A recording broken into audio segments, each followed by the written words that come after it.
Imagine viver em um lugar onde tudo que você produz é tirado de você. Onde os impostos são tão altos que, se não puder pagar, soldados entram em sua casa e levam tudo que tiver. Agora, imagine que você não pode reclamar. Se levantar a voz contra o rei, pode acabar preso ou morto. Essa era a realidade do Brasil no final do século XVIII. Minas Gerais, uma das regiões mais ricas da colônia, estava sufocada pelas taxas impostas por Portugal. A revolta crescia nos becos de Vila Rica, nos salões da elite e nos acampamentos militares. Entre os insatisfeitos, um homem começava a se destacar. Um homem que não pertencia à nobreza, não tinha fortuna, mas tinha algo mais poderoso: um ideal. Joaquim José da Silva Xavier, mais conhecido como Tiradentes, não foi apenas um conspirador. Ele foi o rosto de um movimento, a voz de um povo que sonhava com a liberdade. Mas sua história não é sobre vitória, é sobre sacrifício. No final do século XVIII, o Brasil é uma colônia rica, mas a riqueza não pertence ao povo. O ouro extraído de Minas Gerais vai direto para Portugal, e o que sobra é taxado de forma cruel. O mais temido desses impostos era a derrama.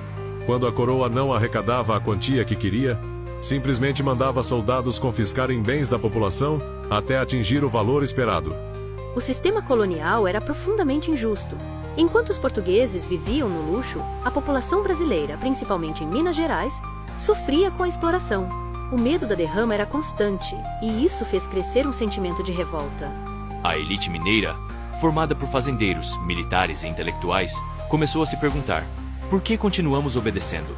Eles estavam inspirados pela Revolução Americana, que mostrou que uma colônia poderia se libertar de sua metrópole.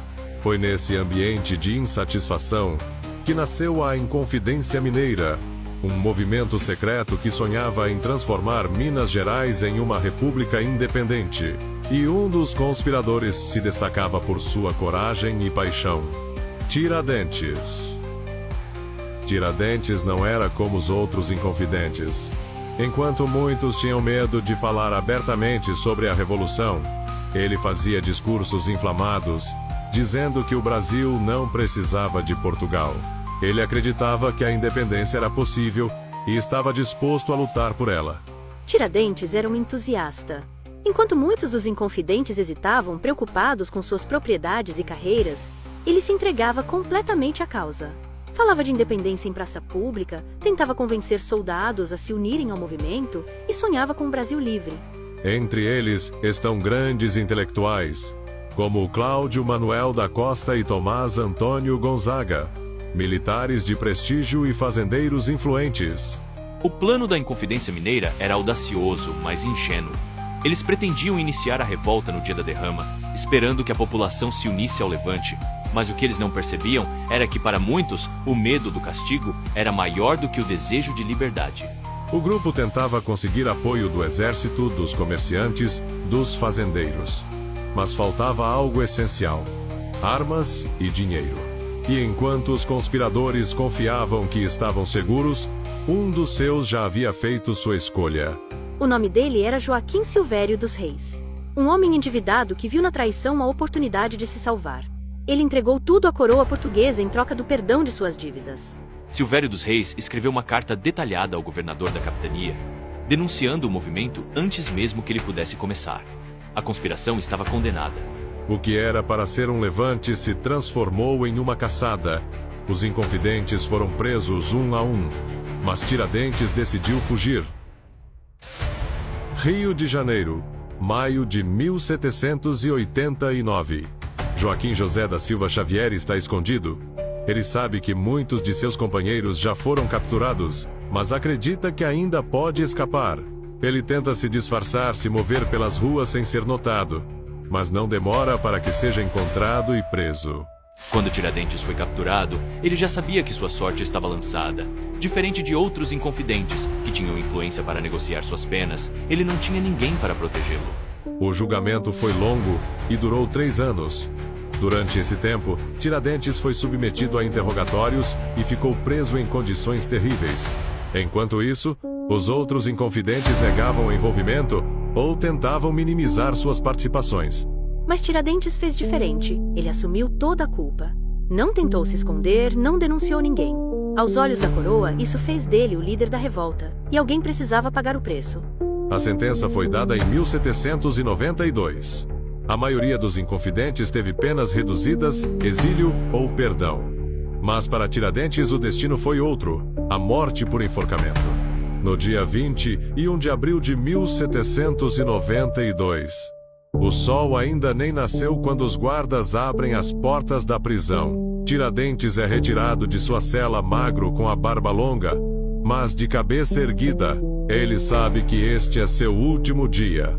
A execução de Tiradentes não foi apenas um castigo, foi um espetáculo. A coroa queria transformar sua morte em um aviso para qualquer um que pensasse em se rebelar. Ele foi levado pelas ruas do Rio de Janeiro até o local da forca, em meio a uma multidão silenciosa. Diferente de outros condenados, ele não implorou por perdão, não demonstrou medo. Relatos dizem que ele subiu ao cadafalso com serenidade. A coroa portuguesa não queria só acabar com Tiradentes, queria fazer dele um exemplo. Depois da execução, espalharam sinais da punição por Minas Gerais. A ideia era clara. Ninguém mais deveria se atrever a desafiar o poder. Mas deu errado. Em vez de apagá-lo da história, transformaram Tiradentes em um símbolo eterno de liberdade. Tiradentes morreu sem ver o Brasil independente. Mas sua morte não foi em vão. Décadas depois, quando finalmente nos tornamos livres, seu nome foi resgatado como símbolo da luta pela liberdade. Hoje, ele é lembrado como mártir da Inconfidência. Seu rosto está em estátuas, livros de história e até mesmo no nome da cidade histórica de Tiradentes, em Minas Gerais. A liberdade que ele sonhou demorou a chegar, mas chegou. E, ironicamente, o Brasil independente transformou aquele traidor em herói. O espírito da Inconfidência Mineira foi eternizado na bandeira de Minas Gerais, que traz a frase latina Libertas quae sera tamen, escrita pelo poeta Virgílio. A tradução para o português ficou conhecida como Liberdade, ainda que tardia, e se tornou o lema do movimento, porque a liberdade pode ser sufocada, pode ser adiada, mas nunca apagada. A história faz justiça a ele ou ainda ficou algo para trás? Comente aqui. E se gostou, curta e siga para mais curiosidades sobre a nossa história.